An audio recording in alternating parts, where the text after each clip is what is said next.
Army chief general Qamar Javed Bajwa ने आजाद कश्मीर के नौजवानों से खिताब में कहा, कश्मीर हमारी रूह का लाजिमो मलजूम हिस्सा है।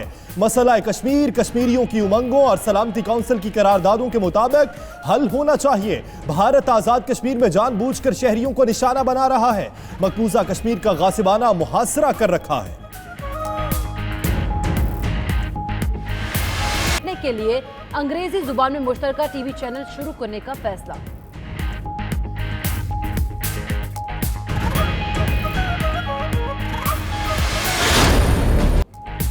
वजीर खारजा शाह महमूद कुरैशी की सऊदी वजीर ममलिकत खारजा उमूर आदिल अल जबैर से मुलाकात। मकबूजा कश्मीर की सूरत हाल पर बात हुई। उधर ह्यूस्टन के बाद न्यूयॉर्क में भी बड़े मुजाहरे की तैयारियां। कश्मीरी, सिख और पाकिस्तानी कम्युनिटी हिटलर मोदी का भयानक चेहरा बेनकाब करेगी।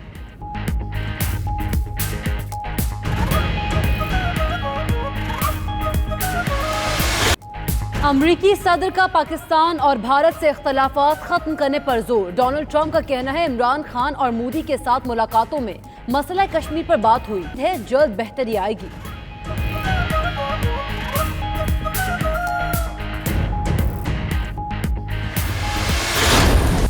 होलनाक जल्जले के आफ्टर शॉक्स, 4.4 शिद्दत का एक और जल्जला। ताज़ा झटकों में मजीद 50 अफराद जख्मी। मीरपुर, जहलम, गुजरावाला, देपालपुर और दीगर इलाकों में जल्जला महसूस किया गया। जल्जले का मरकज जहलम से 6 किलोमीटर दूर और गहराई 12 किलोमीटर ज़ेरे ज़मीन थी। उधर मंगल के जल्जले के नतीजे में अमवात 39 हो गई, 700 से जायद जख्मी।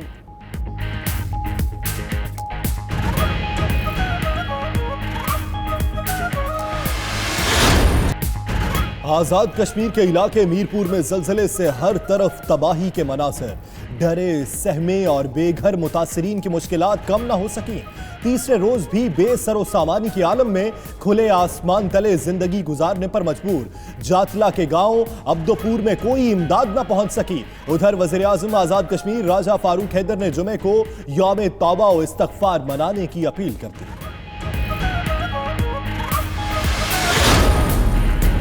इमरान खान ने मईशत तबाह और सी पैक को मफलूज करके बैरूनी लॉबी का एजेंडा हासिल कर लिया।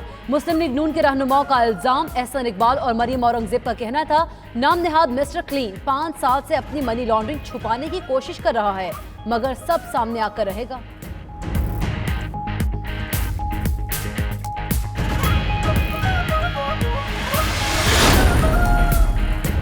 नवाज शरीफ से जेल में शहबाज शरीफ समेत अहले खाना की मुलाकात। 92 न्यूज ने अंदरूनी कहानी का पता चला लिया। नवाज शरीफ ने मुतासिरीन जल्जला की बहाली के लिए हिदायत जारी की। शहबाज शरीफ ने सीईसी इजलास के एजेंडे पर हिदायत ली। जराए के मुताबिक पार्टी की मुशावरत के बाद ही आजादी मार्च में शिरकत के मुताल्लिक हतमी फैसला होगा।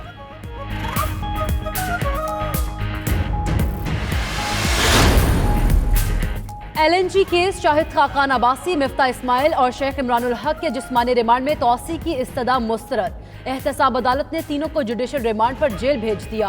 11 अक्टूबर को दोबारा पेश करने का हुक्म। शाहिद खाकान ने अपना बयान अदालत में जमा करा दिया। मीडिया से गुफ्तगू में साबिक वज़ीर आज़म ने अपने केस का ट्रायल ओपन कोर्ट में कराने का मुतालबा कर दिया।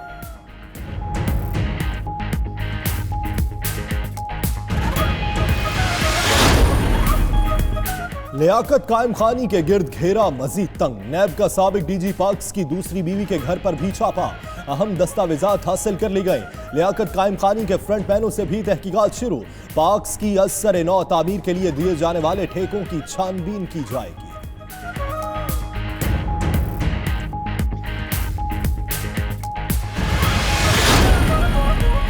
पुलिस को सानेहा चूनिया केस की तफ्तीश में अहम कामयाबी। जराये के मुताबिक शहजाद नामी मुलजिम को रहीम यार खान से गिरफ्तार कर लिया गया।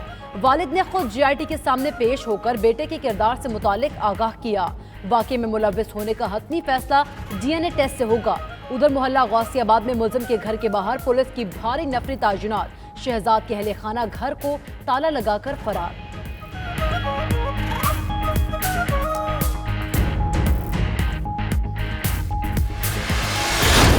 फैक्ट्री को MKM बल्दिया सेक्टर के कारकुन कंट्रोल करते थे।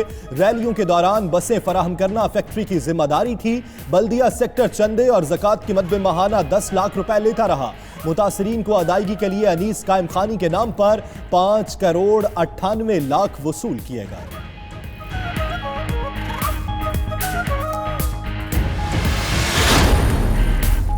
नाज़िर शनवारी की वालिदा सुमेरा सफदर कत्ल केस में 2 मरकजी मुलजिम गिरफ्तार। पुलिस के मुताबिक गिरफ्तार मुलजिमान में असफंद यार और सलमान शामिल हैं। पेशावर की रिहायशी खातून नाज़िर शनवारी का दीगर मुलजिमान की भी गिरफ्तारी का मुतालबा।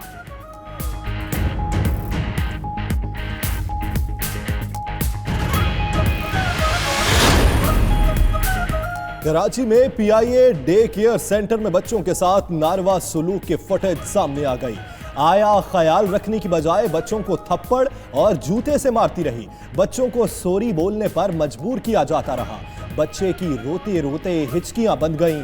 पीआईए के तर्जुमान का कहना है वाकया फरवरी 2018 का है। बच्चों को मारने वाली खातून गुज़श्ता साल ही रिटायर्ड हो चुकी।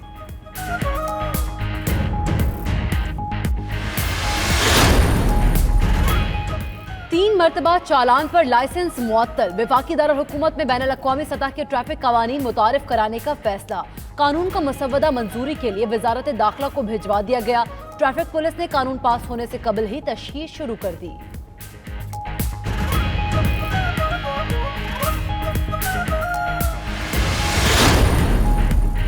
कराची में काली घटाओं का राज, बादल फिर बरसे आज। शहर में कहीं हल्की कहीं तेज बारिश। सदर, डिफेंस, क्लिफ्टन, कोरंगी और इतराफ में बादल खूब बरसे। फेडरल बी एरिया में आंधी के बायस दरख्त उखड़ गया।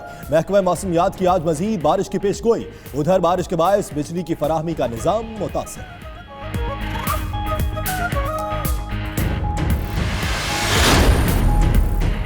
दरगाह हजरत गौसुल आजम के सज्जादा नशीं सैयद खालिद अल मंसूर अल जेलानी ने दी यूनिवर्सिटी ऑफ फैसलाबाद में स्टूडेंट्स टीचर सेंटर का इफ्तिताह कर दिया।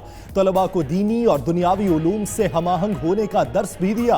कश्मीरियों पर भारतीय मजालिम के खिलाफ मुस्लिम ममालिक की खामोशी पर दुख का इजहार किया। सेमिनार से खिताब में कहा कि हमारा दीन अमन का पैगाम देता है।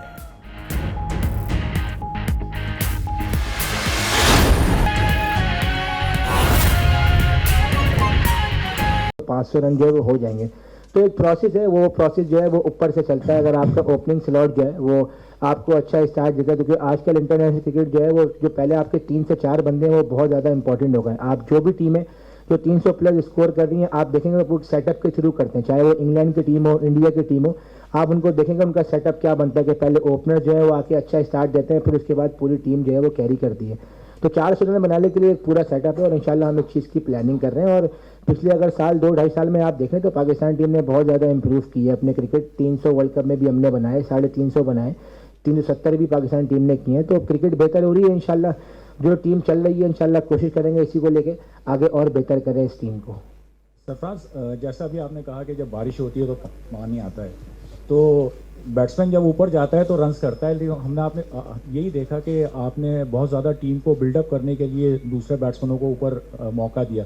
तो आप समझते हैं कि ये मिस्टेक आपने की, आपको खुद अपनी बैटिंग पर, जिस तरह आप लोग बात कर रहे हैं कि सरफराज को अपनी बैटिंग पर ज़्यादा तवज्जो देनी चाहिए थी, तो क्या आपने ये गलती की थी इस तरह करके?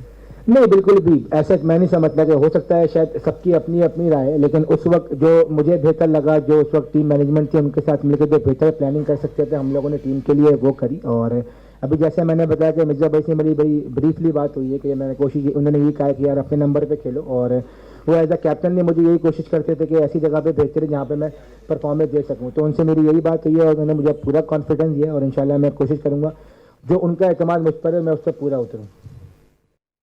सरफराज, अभी कुछ दिन पहले शायद हफीज़ी ने एक स्टेटमेंट दी थी। उन्होंने कहा कि बहुत सारे श्रीलंकन प्लेयर्स ने उनको कहा है कि हम आना चाहते हैं लेकिन इंडिया हमें आने नहीं दे रहा। इसी तरीके से जो है वो सोशल मीडिया पे भी यही डिबेट चल रही है कि शायद इंडिया हर्डल्स डालता है पाकिस्तान में, वरना टॉप क्रिकेटर्स आकर खेलें, टीमें भी आकर खेलें। संजय मंजरेकर का भी एक बयान आया कुछ दिन पहले, सोशल मीडिया पे बहुत ज़्यादा चल रहा है कि वो कह रहे हैं कि उन्हें समझ नहीं आता कि पाकिस्तान टीम इस अप्रोच के साथ नंबर 1 T20 की कैसे बन गई।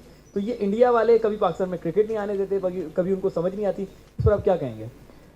देखिए, अब मुझे तो नहीं मालूम कि किसकी किससे क्या बात हुई है। और अब ये कहना कि इंडिया वाले किसी ने मुझे डायरेक्ट तो आके कहा नहीं है। अब ये लोगों को पता है कि कौन किसको क्या कह रहा है। आई थिंक हमें किसी की तरफ देखने की ज़रूरत नहीं है। आई थिंक हमने एक अपना मैसेज पास ऑन कर दिया दुनिया में। जिस तरीके से पाकिस्तान में 2 साल से क्रिकेट हो रही है, आई थिंक उन क्रिकेट बोर्डों को सोचना चाहिए जिनकी पाकिस्तान ने मुश्किल वक्तों में उनकी हेल्प की। हम शुक्रिया अदा करते हैं श्रीलंकन क्रिकेट बोर्ड का। ठीक है, उनके प्लेयर्स नहीं है, उनकी अपनी कुछ भी वजूहत हो सकती हैं, लेकिन उन्होंने यहाँ पे अपनी टीम भेजी है और उससे पहले भी यहाँ पे और भी ममालिक के प्लेयर्स आए। तो आई थिंक मैं समझता हूँ कि उन प्लेयर्सों को जाकर दूसरे मुल्क में बोलना चाहिए कि देखें कुछ प्लेयर्स के लिए तो लकी भी है। टिम पेन जो है वो वही 11 के साथ टीम में आया था, आज ऑस्ट्रेलियन टीम का कैप्टन है। तो आई थिंक मैं उन तमाम बोर्डों से मैंने पहले भी रिक्वेस्ट की थी और आज भी रिक्वेस्ट हम लोग as a player as a nation यही करते हैं कि आप लोग पाकिस्तानी क्रिकेट को सपोर्ट करें, क्योंकि इंटरनेशनल क्रिकेट जो है वो पाकिस्तान क्रिकेट के बगैर अधूरी है। अगर आप पाकिस्तान में क्रिकेट से हटाएंगे तो आप क्रिकेट का आप देख लें कि स्टैंडर्ड कहाँ पे जाता है। तो पाकिस्तान क्रिकेट बहुत इंपॉर्टेंट है वर्ल्ड क्रिकेट के लिए, और सब मिलकर सपोर्ट करेंगे। जैसे पाकिस्तान ने सपोर्ट किया तो पाकिस्तान में इंटरनेशनल क्रिकेट वापस जरूर आएगी।